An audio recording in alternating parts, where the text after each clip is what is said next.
Janasena party నడుపుతున్న పవన్ కళ్యాణ్ ఆయన సోదరుడు నాగబాబు ఎప్పుడు ఏ నిర్ణయం తీసుకుంటారో వారికే తెలియటం లేదు.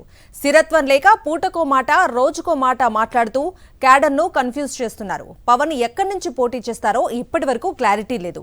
ఇక నాగబాబు అయితే ఒకసారి కార్యకర్తగా మాత్రమే పనిచేస్తారంటారు, మరోసారి ఎంపీగా పోటీ చేస్తానంటారు. ఇంతకీ నాగబాబు ఎక్కడి నుంచి ఎంపీగా పోటీ చేస్తారో అని జనసేన క్యాడర్ కంగారు పడుతోంది. జన సైనిక్స్ లో ఈ కంగారు ఎందుకు? Was the story.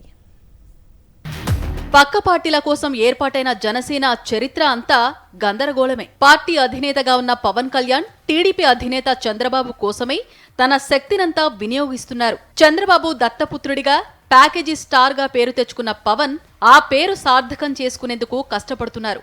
ఇక పవన్ సోదరుడు నాగబాబు కూడా తన ధోరణితో జనసేన క్యాడర్లో గందరగోళం, అయోమయం సృష్టిస్తున్నారు. గత ఎన్నికల్లో నరసాపురం ఎంపీగా పోటీ చేసి దారుణంగా పరాజయం పాలయ్యారు. ఎన్నికల తర్వాత కొన్ని రోజులు మౌనంగా ఉన్నారు. మళ్లీ ఎన్నికలు సమీపిస్తూ ఉండటంతో పార్టీ సమావేశాల్లో పాల్గొంటున్నారు. ఇకపై తాను సాధారణ కార్యకర్తగానే పార్టీలో కొనసాగుతానని తొలుత ప్రకటించారు. జనసేన నేతగా రాష్ట్ర వ్యాప్తంగా పర్యటిస్తున్నారు. తాను వచ్చే ఎన్నికల్లో పోటీ చేయనని ప్రకటించిన నాగబాబుకు మళ్లీ ఎంపీ పదవిపై మనసు లాగినట్లుంది. దీంతో ఈసారి కూడా ఎంపీగా పోటీ చేసేందుకు తన ప్రయత్నాలను ప్రారంభించారంటూ జనసేన పార్టీలో చర్చ నడుస్తోంది. ఈసారి నరసాపురం నుంచి కాకుండా అనకాపల్లి నుంచి నాగబాబు పోటీ చేస్తారంటూ ప్రచారం జరుగుతోంది. ఈ నేపథ్యంలోనే నాగబాబు అనకాపల్లి పార్లమెంటు పరిధిలోని 7 అసెంబ్లీ నియోజకవర్గాల్లో సమీక్షలు నిర్వహిస్తున్నారని పార్టీ నేతలు చర్చించుకుంటున్నారు.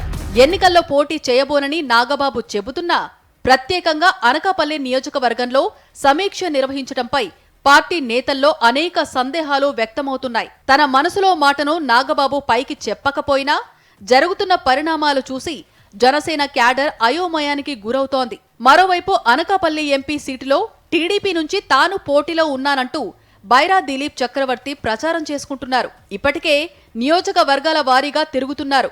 మరోవైపు మాజీ మంత్రి చింతకాయల అయ్యన్న పాత్రుడు కుమారుడు విజయ్ అనకాపల్లి ఎంపీ సీటు ఆశిస్తున్నారు. మాడుగులలో జరిగిన టీడీపీ బహిరంగ సభలో అయ్యన్న పాత్రుడు తన కుమారునికి ఎంపీ సీటు ఇవ్వాలని చంద్రబాబును డిమాండ్ చేశారు. ఇంకోవైపు బుద్ధా వెంకన్న కూడా అనకాపల్లి ఎంపీ సీటు కోరుతున్నారు. తనకు విజయవాడ వెస్ట్ ఎమ్మెల్యే సీటు ఇవ్వని పక్షంలో అనకాపల్లి ఎంపీ సీటునైనా ఇవ్వాలని చంద్రబాబును కోరుతున్నారు. ఇటీవల జనసేన పార్టీలో చేరిన మాజీ మంత్రి కొనతాల రామకృష్ణ కూడా తాను ఎంపీ రేసులో ఉన్నట్లు సంకేతాలను పంపుతున్నారు.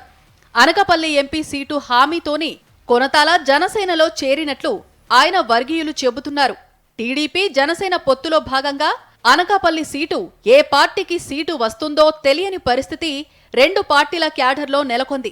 ఇప్పటికే ఈ ఎంపీ సీటు కోసం తెలుగుదేశం పార్టీ నాయకులు పోటీ పడుతుంటే ఇప్పుడు మళ్లీ కొత్తగా నాగబాబు రూపంలో తలనొప్పి మొదలైందని 2 పార్టీల నాయకులు తల పట్టుకుంటున్నారు.